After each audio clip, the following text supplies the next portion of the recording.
En muchas situaciones, el sistema a implementar es complejo o implica la conexión de distintos componentes cuya integración afectará a la eficiencia global. En estos casos, es conveniente estudiar el comportamiento del sistema mediante simulaciones, las cuales permiten obtener una estimación de la energía consumida. Para ello, se emplean los denominados modelos energéticos. Este tipo de modelos se desarrollan con el objetivo de evaluar el flujo de energía de un componente a otro, las pérdidas y el impacto que tiene el diseño e integración de los componentes en la eficiencia global.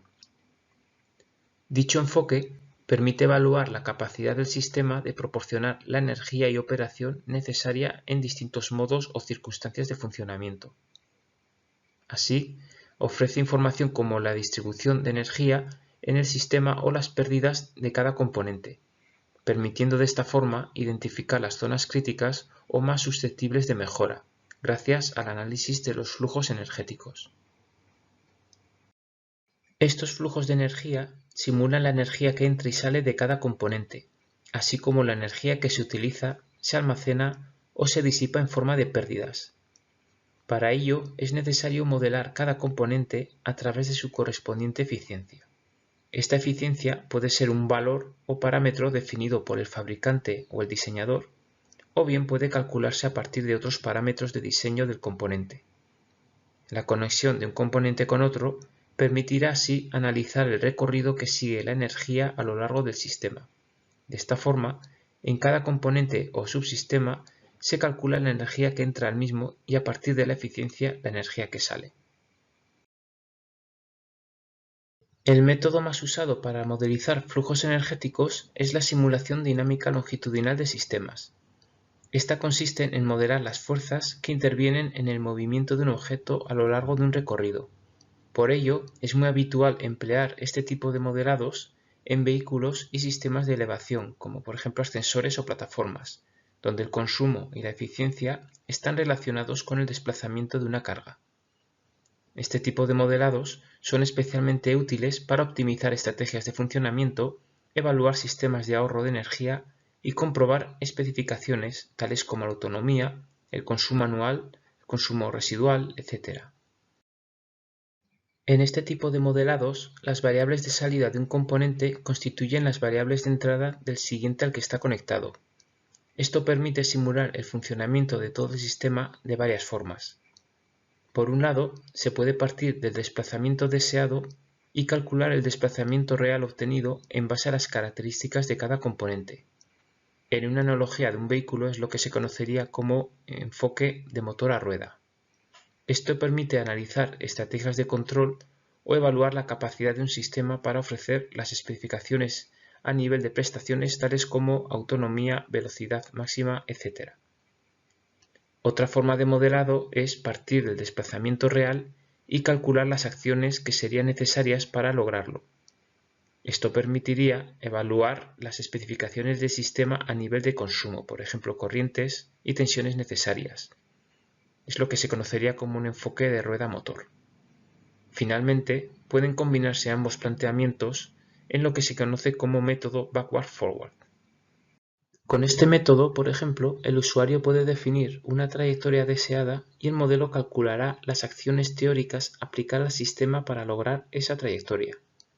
Posteriormente, se aplicarán las limitaciones que cada componente presente, por ejemplo, limitaciones en corriente, saturación de materiales, finales de carrera, lo cual afectará la trayectoria real obtenida.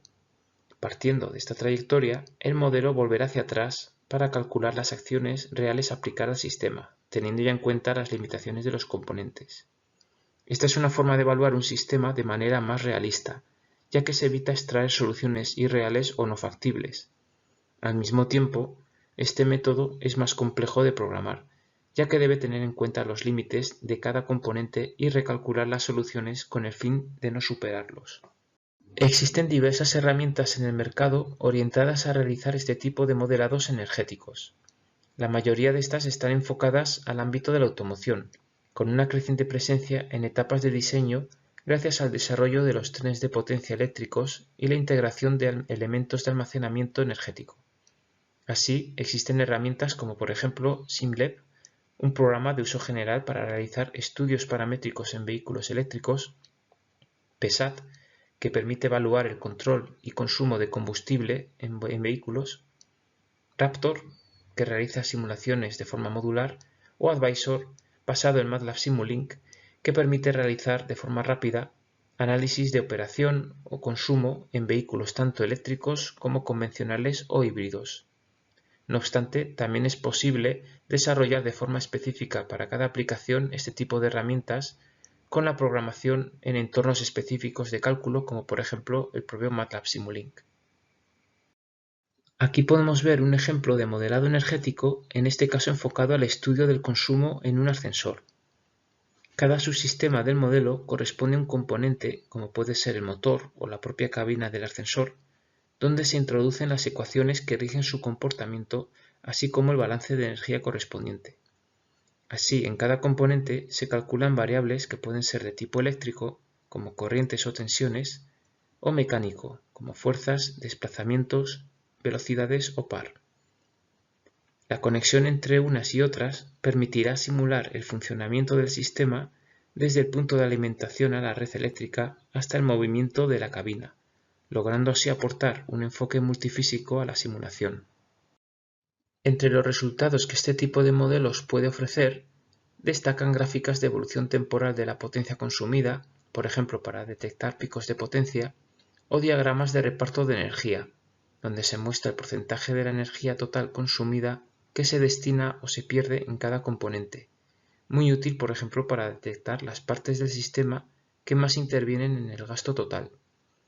Estos resultados pueden también correlarse mediante medidas experimentales, lo cual permitiría mejorar la precisión y la fiabilidad del modelo y extender su uso a un rango mayor de diseños.